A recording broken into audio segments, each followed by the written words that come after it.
नमस्कार, मी अभिजित करंडे. माझा विशेषमध्ये आपल्या सगळ्यांचं स्वागत. राजकारणात आरोप प्रत्यारोप, टीका टिप्पणी ही अत्यंत सामान्य बाब आहे. त्यातल्या त्यात निवडणुकांचा मौसम असेल तर अशा टीका आणि वाद प्रतिवादाला आणखी ऊत येतो. अर्थात काही वेळा अशा टीकेची भाषाही घसरते. त्यावेळी सामान्यतः महाराष्ट्रात तरी जाहीरपणे राजकीय लोक दिलगिरी व्यक्त करायलाही लाजत नाही. पण बंगालच्या निवडणुकीनंतर मोदींवर छगन भुजबळ यांनी टीका केल्याने भाजपचे प्रदेशाध्यक्ष चंद्रकांतदादा पाटील फार संतापले. त्यांनी भुजबळांना धमकीवजा इशारा देत कोर्ट केसेस पुन्हा सुरू करण्याचा इशारा दिलाय. शिवाय विचारणा याचिका करून भुजबळांच्या केसेसचं काय झालं याचाही पाठपुरावा करणार असल्याचं सांगितलंय. आणि त्यामुळेच अनेक प्रश्न निर्माण झालेत आणि त्यावरच आहे आजचा माझा विशेष. आणि त्यासाठी चर्चेसाठी आपल्यासोबत आहेत भाजपचे नेते आणि आमदार राहुल नार्वेकरजी, राष्ट्रवादीचे आमदार अमोल मिटकरीजी आणि सामाजिक कार्यकर्त्या ज्यांनी भुजबळांच्या मंत्री असल्याच्या काळामध्ये अनेक केसेसचा पाठपुरावा केला होता, अनेक प्रकरणांचा पाठपुरावा केला होता, त्या अंजलीताई दमानिया. पण या सगळ्यांकडे जाण्याआधी नेमकं काल झालं काय ते आधी पाहूया.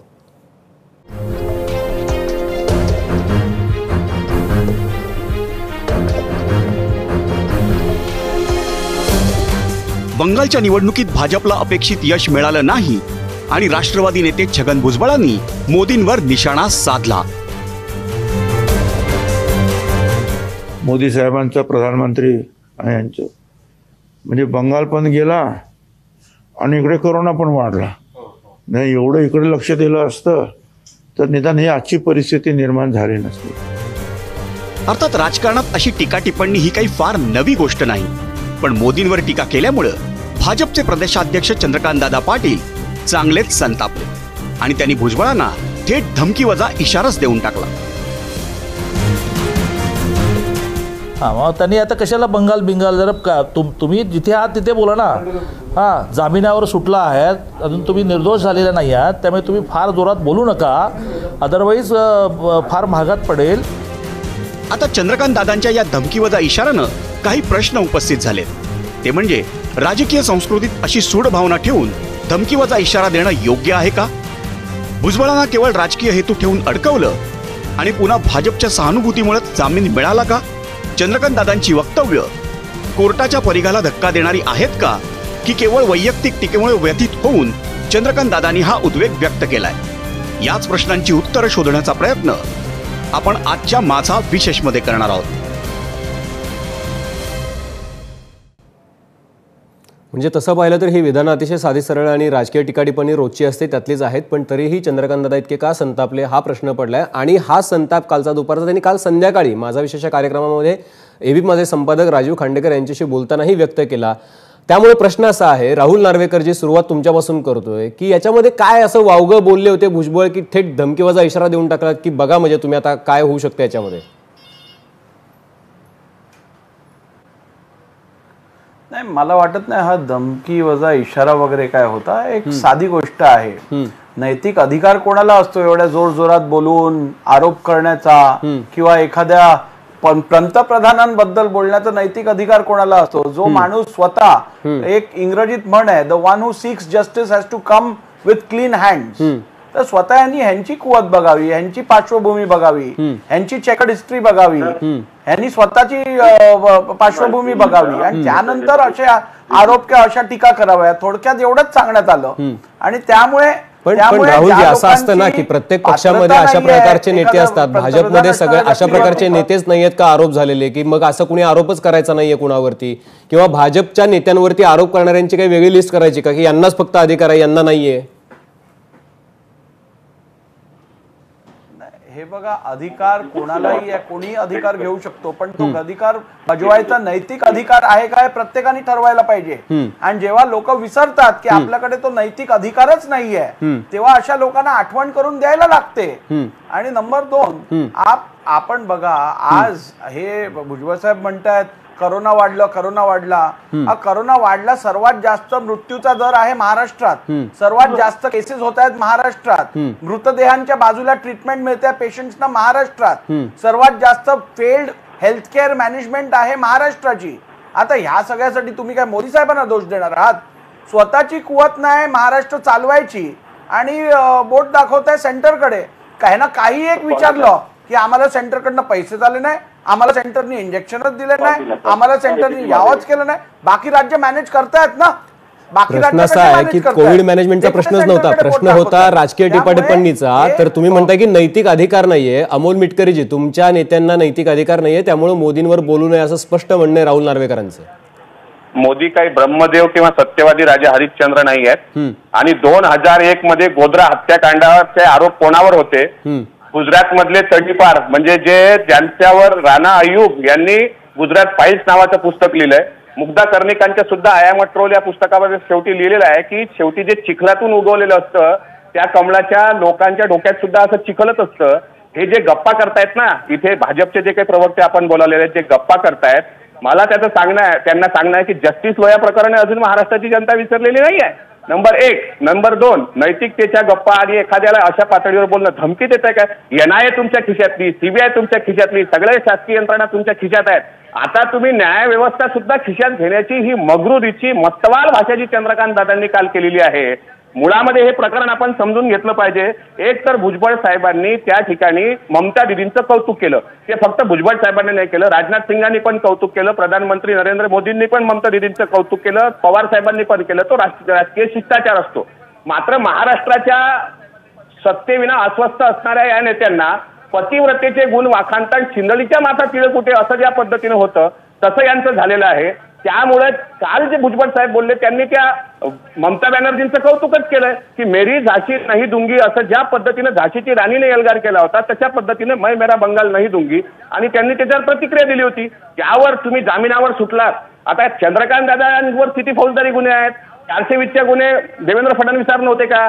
मगा बोलताना ते असं म्हणाले कालच्या त्यांच्या स्टेटमेंटमध्ये की त्यांचे पुतणे समीर भुजबळ मला भेटायला आले होते आणि त्यांनी विनंती केली होती वगैरे वगैरे त्यांनी म्हटलेलं आहे. मुळामध्ये एक लक्षात घ्या, भुजबळ साहेबांना खोट्या आरोपाखाली, म्हणजे दीक्षित असतील, बर्वे असतील, देवेंद्र फडणवीस गृहमंत्री असताना खोट्या आरोपाखाली ज्या पद्धतीने यांनी अटक केली, यांचं प्रेमच असतं तर त्यांनी गुन्हे दाखल केले नसते, अटकच केली नसती. आणि हे जे काही श्रेय घेत आहेत ना की आम्ही त्यांना सोडलंय, मुळामध्ये भुजबळ साहेबांची जी सुटका झालेली आहे ती कोर्टाने केलेली आहे. ती काही फडणवीस किंवा भाजप ती कोर्टाने केली. अमोल मिटकरीजी ते म्हणतात की नैतिक अधिकार नाहीये भुजबळांना बोलण्याचा मोदींवरती. मग मोदींना नैतिक अधिकार आहे का? गोध्रा हत्याकांडाच्या मूळ आरोपी असणारे व्यक्ती किंवा तडीपार असणारे व्यक्ती यांना नैतिक अधिकार आहे का? त्यांना कोर्टाने निर्दोष सोडलेलं आहे. अमोल मिटकरीजी, हे तुम्ही विसरता कामा नये. भुजबळ साहेब दोषी आहेत हे म्हणणारे चंद्रकांत पाटील किंवा नार्वेकर कोण? यांनी ठरवायचं. हे का न्याय व्यवस्था आहेत का? या देशातली लोकशाही जिवंत इथे मोगलाई नाही आहे. आणि भाजपवाल्यांनी मस्ती करू नये. काल पश्चिम बंगालमध्ये तोंड काळं झालंय भाजपचं, त्याच्यामुळे हे व्यथित आहेत. आणि अमोल मिटकरीजी तुम्ही जो मुद्दा मांडलाय, मला अंजलीजी तुमच्याकडे यायचंय, पण मी 2 सेकंदासाठी फक्त राहुल नार्वेकरांकडे जातो. राहुल नार्वेकरजी, त्यांनी म्हटलंय की राजकारणामध्ये अशा टिपका टिप्पणी होत असतात, त्यामुळे इतक्या टोकाला जायची गरज नव्हती. ज्या वेळेला इकडून अशा पद्धतीने एखाद्या आरोप किंवा प्रत्यारोप जसं काल चंद्रकांत दादांनी केला तसा या बाजूनी अमोल मिटकरींनी आता ती भाषा सुरू केलेली आहे.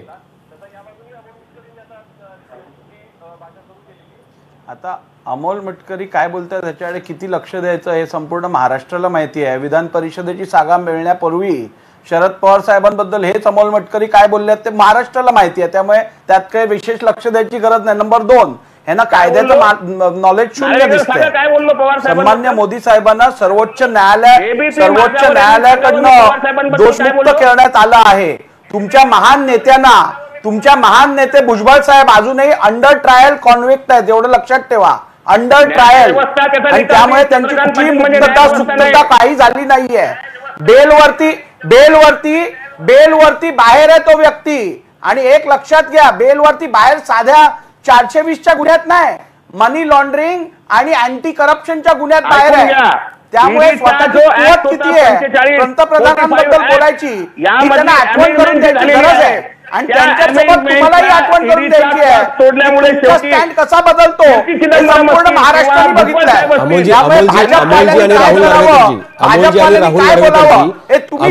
अमोलजी आणि राहुल नार्वेकरजी, मी तुम्हाला दोघांनाही 2 सेकंदासाठी थांबवतो. मला अंजलीताईंकडे जायचं आहे. अंजलीताई, हे फक्त राजकीय टीका टिप्पणीचं प्रकरण नाहीये. ज्या पद्धतीने चंद्रकांत दादांनी कोर्टाच्या परिघाला सुद्धा काही स्पर्श करणारी वक्तव्य केलेली आहे ते मी येतोय अमोलजी मी येतोय तुमच्याकडे. अमोलजी अमोलजी मला 1 सेकंद द्या, मी येतोय तुमच्याकडे. अंजलीताईंना फक्त एक मुद्दा पूर्ण करू द्या, मग मी तुमच्याकडे येतो. अमोलजी, तुम्ही तुमचे सगळे मुद्दे मांडा, आपल्याकडे वेळ आहे. तर या परिघाला सुद्धा टच करणारे काही मुद्दे, तुम्ही ह्या प्रकरणाचा पूर्णपणे पाठपुरावा केला होता. तुम्हाला हे सगळं बघितल्यानंतर काय वाटतंय? अभिजित, मला अतिशय दुःख झालं, राग आला. काल ज्या प्रकारे चंद्रकांत दादा बोलत होते, ते सुरुवातीला राजीव खांडेकर त्यांना विचारत होते की ते भुजबळांनी अमुक तुमच्या मोदींबद्दल जी टिप्पणी केली त्याच्यावर ते भडकले आणि ते म्हणाले त्यांचा पुतण्या माझ्यासमोर येऊन बसायचा आणि बेल द्या, आम्ही राजकारण सोडून देऊ वगैरे वगैरे जे तो बोलला. आता तो पुतण्या नसावा, तो बहुतेक त्यांचा मुलगा बसलेला असावा, कारण पुतण्या त्यांच्या 1 महिना आधीच जेलमध्ये गेलेला होता. आणि त्यानंतर जे जे ते बोलत होते ते ऐकून इतका संताप झाला. आणि म्हणजे हेच घाणीचं राजकारण जे आम्ही म्हणतो ना, की आता आपण जे त्यांच्यातली या 2 प्रवक्त्यांमधली पण चर्चा ऐकली ना, तर तू काय मी काय, मी काय तू काय, तुम्ही इतके घाण आम्ही इतके घाण, याच्यावरच त्यांची चर्चा असते. आता आपण लोकांना ना हा विषय समजवूया की छगन भुजबळ जे 2012 साली त्यांच्यावर आम्ही PI दाखल केलं मनी लॉन्डरिंगचं, त्याच्यात त्यांच्यावर स्कॅम्स कसे केले, त्यांना पैसे कसे मिळाले याचे सगळे डिटेल्स होते. त्या व्यतिरिक्त डिस्प्रपोर्शनेट ॲसेट्सची केस जी होती ती अँटी करप्शन ब्युरोमध्ये मी केली होती. 2015 पर्यंत मी स्वतः हायकोर्टात उभं राहून आम्ही फाईट केली, त्याच्यावर त्यांना FIR झाला आणि ते जेलमध्ये गेले. जेलमध्ये गेल्यानंतर मार्च 2016 अभिजित, मार्च 2016 पासून त्यांचं चार्जशीट फाईल्ड आहे. आणि लोकांना हा क्रम का कळला पाहिजे की चार्जशीट फाईल झाल्यानंतर चार्जेस फ्रेम होतात, चार्जेस फ्रेम झाल्यानंतर ट्रायल सुरू होतं.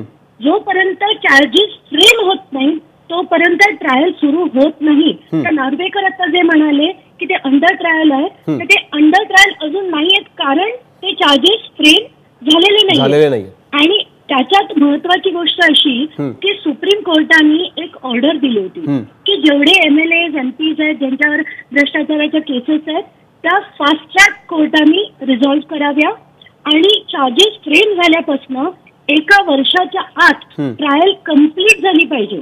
आणि काही कारणास्तव जरी ट्रायल कम्प्लीट झाली नाही तर हायकोर्टाकडनं टाइम सँक्शन घेतलं पाहिजे, असं सरळ सरळ त्या ऑर्डरमध्ये लिहिलेलं होतं.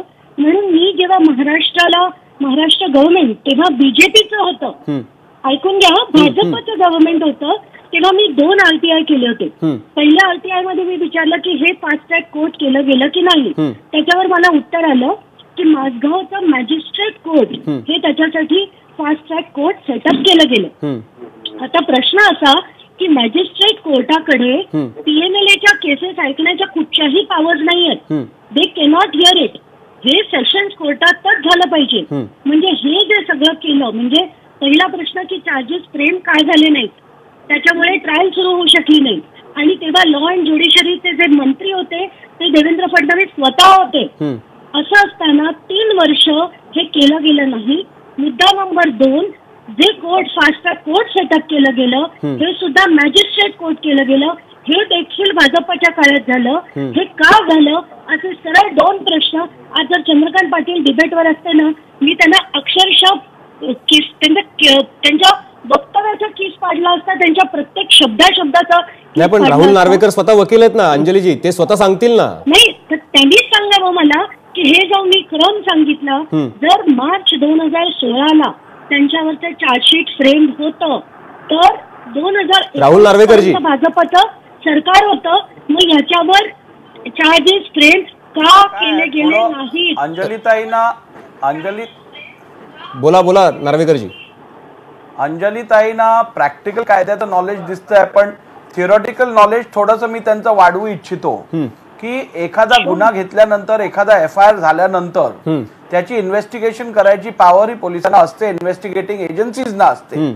आणि चार्जशीट फाईल करायचं काम हे शासनाचं नसतं. चार्जशीट फाईल करायचं काम हे इन्व्हेस्टिगेटिंग एजन्सीचं असतं. गृहमंत्री तुमचे मुख्यमंत्री होते ना नार्वेकरजी. याचा निर्णय इन्व्हेस्टिगेटिंग एजन्सी घेते. गृहमंत्री तुमचे गृहमंत्री आणि कायदा विभाग हा मुख्यमंत्र्यांकडे होता की नव्हता? राजकारण्यांना बाहेर पडतील म्हणून हे जर केलं गेलंय हे जे काल चंद्रकांत हे तुम्हाला कधी समजणार? हे बघा, हे राष्ट्रवादीला कधी समजणारच नाही. कारण राष्ट्रवादी पक्षाने जेव्हा सत्तेत होते तेव्हा इन्व्हेस्टिगेशन पण स्वतःच्या हातात घेतली. अनिल देशमुखांचं उदाहरण घ्या. अनिल देशमुखांचं उदाहरण घ्या. त्यांनी पण investigation Rahul Narwekarji to the point उत्तर घेऊयात आपण तुमच्याकडून की अंजली दमानी यांनी विचारलं की मुख्यमंत्री देवेंद्र फडणवीस असताना सुद्धा चार्जेस फ्रेम का झाले नाहीत आणि तो सगळा विभाग सुद्धा कायदा विभाग सुद्धा त्यांच्याकडे होता. तर मग हे कोर्ट जे होतं त्या ज्या कोर्टाला अधिकार नव्हते ती प्रकरण ऐकायचं त्यांच्याकडे ते का सोपवलं गेलं? कोणाला विचारलंय? नार्वेकरजी, अंजली दमानी यांच्या प्रश्नांना उत्तर. हे बघा, मी तुम्हाला तेच सांगायचा प्रयत्न करत आहे. तुम्हाला समजत नसेल तर ते दुर्दैव आहे, पण आपल्याला सांगू इच्छा आपल्याकडे साधारण समज असाच झाला आहे आणि त्याचा दोष मी जनतेला देणार नाही की जी इन्व्हेस्टिगेटिंग बॉडी आहे ती गव्हर्नमेंटच्या खाली काम करते, गव्हर्नमेंटच्या सांगण्यावर काम करते. कॉन्स्टिट्यूशन प्रमाणे तसं नाहीये. कॉन्स्टिट्यूशन प्रमाणे investigating agencies are independent. They are answerable to the executive, but investigation is not carried out by the executive. त्यामुळे चार्जशीट कधी फाईल करायची, ती कशी फाईल करायची आणि कोणत्या स्वरूपात फाईल करायची हा निर्णय इन्व्हेस्टिगेटिंग एजन्सीचा असतो. त्यावरती सरकार कधी हस्तक्षेप करू शकत नाही. हा, एखादी इन्व्हेस्टिगेटिंग एजन्सी चुकीचं काम करत असेल, सरकारच्या लक्षात ते आणून दिलं गेलं असेल तर साहजिकपणे इन्व्हेस्टिगेशन एजन्सीला पुलअप करू शकते सरकार. पण जसं राष्ट्रवादीचे मंत्री आज इन्व्हेस्टिगेशन मध्ये इंटरफिअर करतायत, इन्व्हेस्टिगेशन कशी करावी हे सांगतायत, तसं काम भारतीय जनता पार्टीच्या मंत्र्यांनी कधी केलं नाही आणि त्यामुळे आम्ही कधी इन्व्हेस्टिगेशन मध्ये इंटरफिअर केलं नाही. आणि बरोबर आहे, नॉर्मल समज असाच झालाय एखादी झाली की त्याला शासनाचं आहे. मला ते दोघंही कायद्याचे अभ्यासक आहेत, मी काही कायद्याचा विद्यार्थी नाही आहे. मला एक सरळ भाषेमध्ये तुम्हाला सांगायचं आहे की चर्चा जी होती आहे ती चंद्रकांत पाटील यांनी केलेल्या वक्तव्यावरची चर्चा आहे. बरोबर. मग त्या वक्तव्याचा पहिल्यांदा तर मी निषेध करतो आणि माझं म्हणणं असं आहे की जर समीर भुजबळ हे भुजबळ साहेब जेलात जाण्याच्या 2 महिन्यापूर्वी जर जेलात गेले असतील आणि त्यांचे पुत्र म्हणजे पंकज भुजबळ यांना समन्स आला त्याच्यामुळे ते त्या प्रकरणापासून दूर राहिले आणि जर एखादी व्यक्ती जेलात असेल 2 महिने आणि त्यावेळी गृहमंत्रीपद देवेंद्र फडणवीसांकडे असेल तर अशा वेळी ती व्यक्ती जर चंद्रकांत पाटलांना भेटत असेल तर चंद्रकांत पाटील अशा आरोप असणाऱ्या व्यक्तीला का भेटलेत? मला तर असं वाटतं की देवेंद्र फडणवीसांवर सुद्धा मग गुन्हा दाखल व्हायला पाहिजे या संदर्भात. जर एखादी व्यक्ती जेलमध्ये एखाद्या आरोपाखाली आहे तर ती व्यक्ती यांना भेटली कशी? हे जे चंद्रकांत पाटील बोलतायत ते खोटं बोलतायत का? आणि अशी भाषा का असावी चंद्रकांत पाटलांची? ममता बॅनर्जींची स्तुती केली किंवा त्या निवडणुकीच्या निकालावर जर भुजबळ साहेब बोलले असतील तर एकदम तुम्ही जामिनावर सुटल्यात. आणि चंद्रकांत पाटील म्हणजे काही राजा हरिश्चंद्र नाही आहेत. फौजदारीचे गुन्हे त्यांच्यावर पण दाखल आहेत, प्रत्येकावर आहेत. अमित शहावर तर तडीपारीचा गुन्हा होता. म्हणून हे जे पार्टीवेट डिफरन्स म्हणतायत ना, आम्ही राजकीय अँगलने जरी बोलत असलो, इथे काही दमानिया मॅडम ते त्यांच्या लॉच्या अभ्यासातून ते बोलतायत. नार्वेकर त्यांनाही राष्ट्रवादीचे प्रवक्ते म्हणून बोलत असतील तर मला असं वाटतं भारतीय जनता पार्टीला जो कावीड झालेला आहे तो कावीड त्यांनी बाजूला करावा. काल जी चपराक दिलेली आहे ना ममता बॅनर्जींनी, त्याच्यामुळे अस्वस्थ झालेल्या चंद्रकांत पाटलांनी असं बेताल वक्तव्य केलंय. मात्र लोकशाहीमध्ये ही हिटलरशाहीची भाषा टिकत नसते आणि जनता माज उतरवते याचा प्रत्येक कालच्या त्या निवडणुकीतून चंद्रकांत पाटलांनी. नार्वेकरजी, जी भाषा चंद्रकांत दादा पाटील यांनी वापरली त्याला तुम्ही समर्थन करताय का? पक्ष म्हणून सुद्धा तुमचं समर्थन आहे का की बोलायचंच नाही समोरच्यांनी किंवा तुम्हाला बघून घेऊ आम्ही किंवा तुमच्या विरोधात आम्ही असं करू? तर हा एक सूड भावना याच्यामधून दिसते, तर ती सूड भावना राजकीय संस्कृतीत बरी नाहीये ना? हे पहा, ह्याच्यात कुठची सूड भावना नाहीये. ह्याच्यात अटेम्प्ट एवढाच होता. मग याच्या आधी तुम्ही विचारणा याचिका का नाही दाखल केल्या? याच्या आधीच करायच्या होत्या विचारणा याचिका दाखल. पोस्ट ऑक्युपाय करणाऱ्या व्यक्तीवरती जेव्हा टीका करतो तेव्हा त्यांनी स्वतःची पात्रता बघून घेणं आवश्यक आहे. कुणी कुणाची पात्रता बघायची, नार्वेकरजी ते राज्याचे मंत्री आहेत, ते निवडून आलेले सदस्य आहेत, त्यांच्यावरती गुन्हा सिद्ध झालेला नाही. तर अशा व्यक्तीने टीका केली तर तुम्ही डायरेक्ट त्यांना तुम्ही धमकी देणार? धमकी देता नाही. तो पण मोठा प्रश्न आहे अभिजितजी, तो पण मोठा प्रश्न आहे. बोला. एक लक्षात घ्या, या राज्यात जे मंत्रिमंडळात मंत्री बसले आहेत त्या मंत्र्यांची यादी काढा, किती लोकांवर असे सिरियस गुन्हे आहेत आणि ते अंडर ट्रायल आहेत. एक एक नाव काढा. आता दमनिया मॅडमने सांगितलं ते अंडर ट्रायलच नाही, त्यांच्यावर चार्जेस फ्रेम झालेले नाही आहेत, किती त्यांच्यावर चार्जेस फ्रेम झालेले नाही आहेत. नाही भाजप नेत्यांवर गुन्हे आहेत सांगू का? 2016 मध्ये चार्जेस झाली आहे, काय चार्जेस झाले नाही? राहुलजी मी तुम्हाला परत सांगते, त्यांच्यावर चार्जेस फ्रेम झालेले नाही. आणि राहुलजी तुम्ही जे मला शिकवत होतात त्याचं अगदी स्वागत करते, पण तुम्हाला हेही सांगते की अँटी करप्शन ब्युरो किंवा कुठलीही यंत्रणा ही इंडिपेंडेंटली काम करते असं जर तुम्ही म्हणत असाल तर आम्ही तितके दूधखोळे नाहीत, आम्ही तितके मूर्खही नाहीत. आणि कोणाच्या सांगण्यावरनं चार्जेस फ्रेम होत नाहीत, कसा तो प्रोसेस डिले स्वाभाविक आहे तुम्हाला असं वाटणं. राष्ट्रवादी आणि काँग्रेसने जे प्रेसिडेंट सेट केले आहेत ते बघितल्यानंतर तुम्हाला असं वागणं स्वाभाविक आहे. राहुलजी आपण बोलताना मी मध्ये बोलले नाही, मी माझ्या टर्नची वाट बघितली. प्लीज माझं बोलणं पूर्ण होऊ द्या. तर मला तुम्हाला एक दोन गोष्टी ज्या सांगायच्या आहेत की आमच्यासारखे जे वेडे लोक असतात जे भ्रष्टाचाराविरुद्ध लढतात, आम्ही वर्षानुवर्ष 2012 पासून 2021 पर्यंत वाट बघतो आणि नंतर एक चंद्रकांत पाटील येतात आणि ते वाटतील तशी. आणि ती दादागिरीची जी भाषा म्हणजे ते काल खांडेकर त्यांना म्हणाले ती खरंच दादागिरीची भाषा होती की आता आम्ही सगळ्यांच्या फाईल्स उघडणार आहोत आणि सगळ्या नेत्यांना आम्ही विचारणा याचिका आम्ही भाजपतर्फे करणार आहोत. अहो कसल्या तुम्ही एकतर विचारणा याचिका, तुम्ही लॉचे ग्रॅज्युएट आहात, मला प्लीज सांगा विचारणा याचिका म्हणजे काय आणि कुठली विचारणा याचिका? नार्वेकरजी ही दादागिरीची भाषा का असा स्पष्ट सवाल केला अंजलीताई, दादागिरीची भाषा का? उत्तर दिलं पाहिजे. दमानिया मॅडमच्या प्रश्नाचं हेच उत्तर दिलं पाहिजे की ही जी दादागिरीची भाषा चंद्रकांत पाटलांनी केली. प्रश्न काय? तुम्ही सगळ्यांच्या फाईल उघडणार ही दादागिरीची भाषा आहे ना की आता आम्ही सगळ्यांची याचिका, तुम्हाला आतापर्यंत कोणी थांबवलं होतं? त्याला चिंता करायची काय गरज आहे? त्यांना चिंता करायची काय गरज आहे? भाजपवाल्यांना सांगा ना, खरोखरच एवढे दुधासारखे स्वच्छ धुतलेले तांदळासारखे स्वच्छ असतील तर मला सांगा त्यांना एवढं घाबरायची गरज काय आहे? वाटेल तर बोलू दे चंद्रकांत दादा ना, कोणालाही काही बोलू दे. जर ते खरोखर एवढे स्वच्छ असतील एवढी घाबरायची गरज काय? हे मान्य आहे का सांगा? चंद्रकांत पाटलांची मगरूरीची आणि मस्तीची भाषा तुम्हाला मान्य आहे का सांगा राहुल नार्वेकर? नाही, तुम्हाला पहिली हे मान्य आहे की नाही की छगन भुजबळांची पात्रता नाही आहे असे प्रश्न विचारायची? तुमची हे मान्य आहे कोणाकडे सांगा पहिली. नरेंद्र मोदीची पण पात्रता नाही आहे. याच्यात मगरूरी येत नाही, याच्यात मगरूरी येत नाही. ज्यांना त्याची पात्रता दाखवून देणं याला मगरूरी म्हणत नाही, शहाणपणा म्हणतात. तुमची पात्रता काय? भुजबळ साहेबांसारख्या एका ज्येष्ठ नेत्याला तुमची फार पात्रता आहे, तुमची खूप पात्रता आहे. महाराष्ट्राने बघितली आहे तुमची पात्रता, परिषद न्यायाची आधी तुमची पात्रता बघितली आहे महाराष्ट्राने. बाबतीत बोलण्याची तुमची काय पात्रता आहे? भाजपवाल्यांची हु आर यू? कोण आहे चंद्रकांत पाटील? कोण राहुल नार्वेकर? काय तुमची पात्रता? कसं बोलताय तुम्ही? आपली लायकी पाहून बोला. अमोलजी आणि नार्वेकरजी मी तुम्हाला दोघांनाही थांबवतो. अमोलजी आणि नार्वेकरजी मी तुम्हाला दोघांनाही थांबवतो यासाठी की आपण या भाषेवरच चर्चा करण्यासाठी इथं आलेलो आहोत की ही भाषा ही संस्कृती योग्य आहे का किंवा अशा पद्धतीने धमकी देणं योग्य आहे का. आणि याच कार्यक्रमात म्हणजे मला असं वाटतं की आपण पण सर्वांनी थोडा संयम बाळगून एकमेकांशी रिॲक्ट झालं तर जास्त बरं होईल. आपण ब्रेक नंतर चर्चा करणार आहोत की ज्या पात्रतेबद्दल नार्वेकर म्हणतायत ती पात्रता ठरवायची कोणी आणि ज्या गोष्टींबद्दल चंद्रकांत दादा बोलतायत ते कोणी ठरवायचं? कोर्टाने ठरवायचं का राजकीय पक्षांनी ठरवायचं की आम्ही आता यांच्या फाईल उघडू, आता आम्ही त्यांच्या फाईल उघडू? या सगळ्याबद्दल चर्चा करणार आहोत. एक छोटासा ब्रेक घेऊयात, कुठेही जाऊ नका, पाहत रहा एबीपी माझा.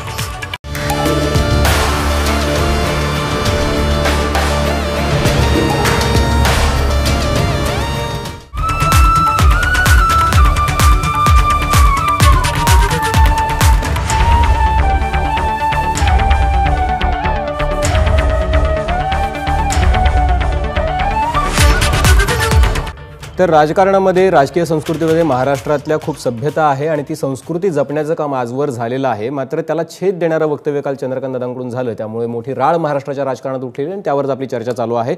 ब्रेकपूर्वी की पात्रता आहे किंवा नाही असा सवाल जो होता तो नार्वेकरांकडून केला गेलेला होता आणि म्हणून मला अंजलीताई तुम्हाला विचारायचं की आता राजकारणामध्ये एकमेकांवरती टीका करायची की नाही, एक राजकीय निरीक्षक सामाजिक निरीक्षक म्हणून मी तुम्हाला विचारतोय की ही पात्रता ठरवायची कोणी आणि ही भाषा की आम्ही तुमच्या फाईल आता उघडू नंतर उघडू, तर अशा पद्धतीच्या भावना एकमेकांबद्दल नसाव्यात. म्हणजे आतापर्यंत तरी महाराष्ट्राने तसं कधी बघितलं नव्हतं. तर मला तुम्हाला विचारायचं की हे ठरवायचं कोणी, पात्रता कोणी ठरवायची? चंद्रकांत पाटील होले आणि सोल आहेत ना सुप्रीम कोर्ट. अंजलीताई अभिजित, जर आपण बघितलं आता हल्लीचे जे स्टेटमेंट आलेत भाजपच्या नेत्यांकडनं, मग ते भातखळकर असो किंवा देवेंद्र फडणवीस असो, त्यांनी परवा एक वक्तव्य केलं होतं की आम्ही काय करेक्ट गेम करू, वेळ आली की करेक्ट गेम करू. काल हे जे चंद्रकांत दादा बोलले की सगळ्यांच्या फाईल्स काढू आम्ही, याच्यावरनं आपल्याला त्यांची मानसिकता दिसते. म्हणजे आणि हा जो भ्रष्टाचाराविरुद्धचा लढा आहे ना, तो किती अर्थशून्य लढा आहे याच्यावरनं आपल्याला कळतं. अर्थशून्य एवढ्यासाठी की यांना हव्या तेव्हा ते फाईल उकरणं. याचा अर्थ काय, गुन्हेगार कितीही त्यांनी गुन्हा कितीही गंभीर केलेला असतो ते दाबलं जाणं, त्यांना थोडे दिवस जेलमध्ये घालणार. तेव्हा ते व्यक्ती सुद्धा, आपण आता भुजबळांबद्दल बोलू, त्यांना सारखं छातीत दुखायचं, हॉस्पिटलमध्ये ऍडमिट व्हायचे. आता बाहेर पडल्यानंतर एकदाही त्यांच्या छातीत दुखलं नाही, एकदाही त्यांना म्हणजे ठणठणीत बरे आहेत ते सध्या. तर असं हे जो सगळा गचाळपणा बघतोय ना आपण, तर मला असं वाटतंय की हे राजकारण आता लोकांनी समजलं पाहिजे. म्हणून मगाशी मला तेच म्हणायचं होतं की दोन्ही प्रवक्ते जे आहेत ते आपापल्या पक्षासाठी भांडतायत, पण जनतेला हे सगळं खरं कळायला हवं. माफ करा अंजलीताई, पक्षासाठी आम्ही भांडत नाही आहे, माफ करा. तुमच्याशी बोलताना मी तुमची पण माफी मागतो. राहुल नार्वेकर सुद्धा एक वकील आहेत. वकिलांनी वकिलाच्या सभ्यतेच्या भाषा याच्या मर्यादा जपूनच बोललो पाहिजे. आम्ही विद्यार्थी नाही आहे. माझं म्हणणं असं आहे, मी पक्ष जे वस्तुस्थिती आहे ते ना कोर्ट फैसला करेल. दर 15 दिवसाला आजही त्यांना समन्स येत आहेत, ते कोर्टात जात आहेत. भुजबळ साहेब जे काही कायदेशीर प्रक्रिया आहे त्याला पूर्णपणे हे होत आहे. पण मिसअंडरस्टँडिंग करून अशी जी मगरुरीची भाषा, लोकशाहीमध्ये ही मस्तवाल भाषा जी भाजपकडून येते ना वारंवार, तुमचं सरकार आल्यापासून तारीखच पडत नाहीये. आणि राहुल नार्वेकरांचं सरकार आल्यापासून आम्ही पण तारीख पडली आहे तेवढं सांगा. राहुल नार्वेकरची तारीख काय सरकार पाळतं का? तुम्हाला याबद्दल अंजली सांगतील तुम्हाला याच्याबद्दल अधिक काय नाही. पण मला एक विनंती करायची आहे राहुल नार्वेकरांना की त्यांनी जाऊन तातडीने हे बघा तुम्ही भुजबळ साहेबांचे गुन्हे काय आहेत ते जरा बघा नीट. 5 गुन्हे मग समजेल तुम्हाला काय गुन्हे. नार्वेकरजी सर्वात जास्त पाठपुरावा अंजली दमानी यांनीच केलाय या सगळ्या प्रकरणांचा. ज्या वेळेला तुम्ही विरोधात होता त्यावेळेला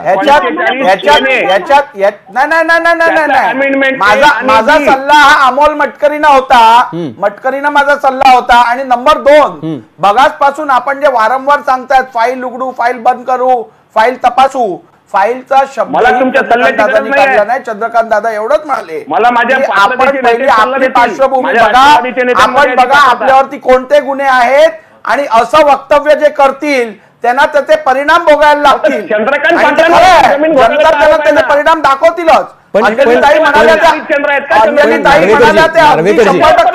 नार्वेकरजी काय परिणाम भोगावे लागतील म्हणजे असं काय एक दिवसही यांची छाती धडधडली नाही.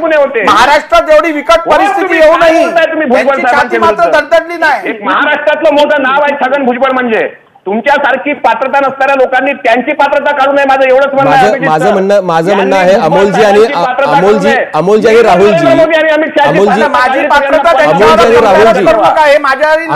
राहुलजी माझं इतकंच म्हणणं आहे की तुम्ही सगळेच लोक, मग चंद्रकांत दादा असतील काय, छगन भुजबळजी असतील काय, तुम्ही स्वतः असाल नार्वेकरजी किंवा अमोल मिटकरी असतील, तर तुम्ही सार्वजनिक आयुष्यातली माणसं आहात. तुमच्यावरती लोकांचा विश्वास आहे म्हणून तुम्ही सार्वजनिक आयुष्यात आहात. तीच तुमची पात्रता आहे. मग अशा लोकांनी एकमेकांच्या पात्रतेबद्दल बोलणं किंवा अशा पद्धतीनं आम्ही तुमच्या म्हणजे तुम्हाला ज्या वेळेला जी मोदींवरती टीका केली ते सहन नाही झालं म्हणून अशा पद्धतीनं त्याला प्रत्युत्तर देणं, माझं म्हणणं की प्रत्युत्तर देणं, प्रतिवाद होणं हे समजू शकतो. पण हे दादा बोलले त्यात चुकीचं काय आहे? जी वस्तुस्थिती आहे ती त्यांनी सांगितली आहे. चंद्रकांत दादा बोलले त्यांनी मांडली आहे. त्यांनी सांगितलंय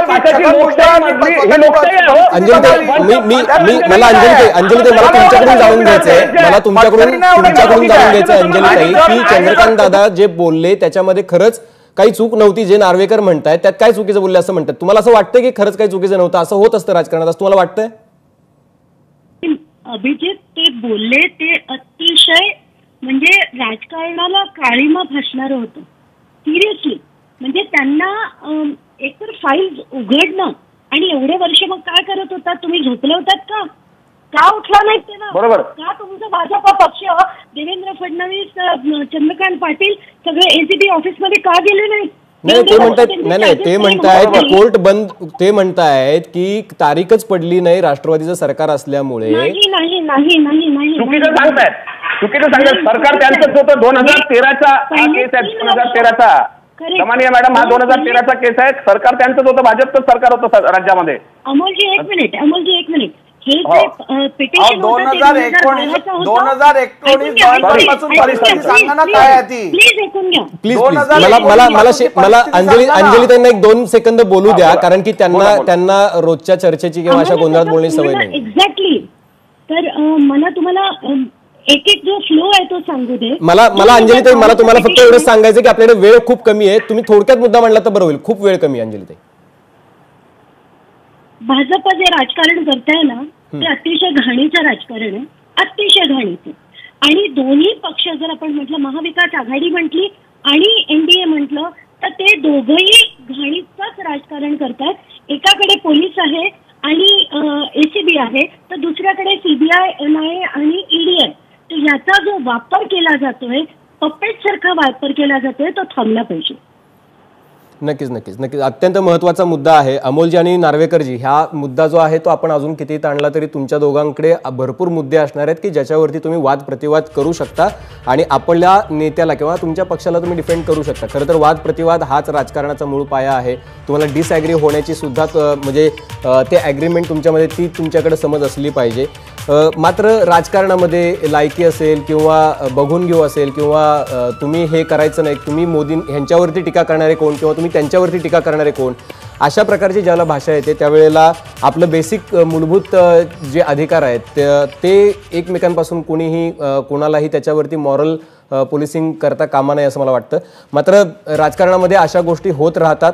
आपण सगळ्यांनी संयम आणि सभ्यता जी आहे ती त्याची महाराष्ट्राच्या आतापर्यंत जपलेली आहे. तुम्ही सगळे मोठी लोक आहात आणि ती सभ्यता आणि तो जो संयम आहे तो तुम्ही पुढच्या काळामध्ये सुद्धा कायम राखाल अशी अपेक्षा जनता करते. आता जे सगळे लोक बघतात, प्रेक्षक करतायत. पण या निमित्तानं मला अब्राहम लिंकनचा एक कोट आठवला होता, nearly all men can stand adversity but if you want to test man's character give him a power.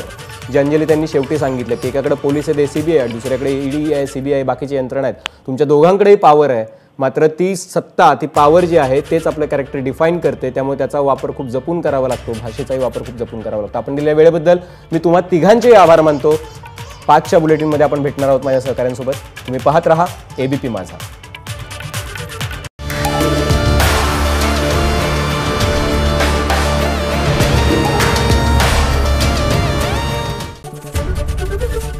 ABP माझा, उघडा डोळे बघा नीट.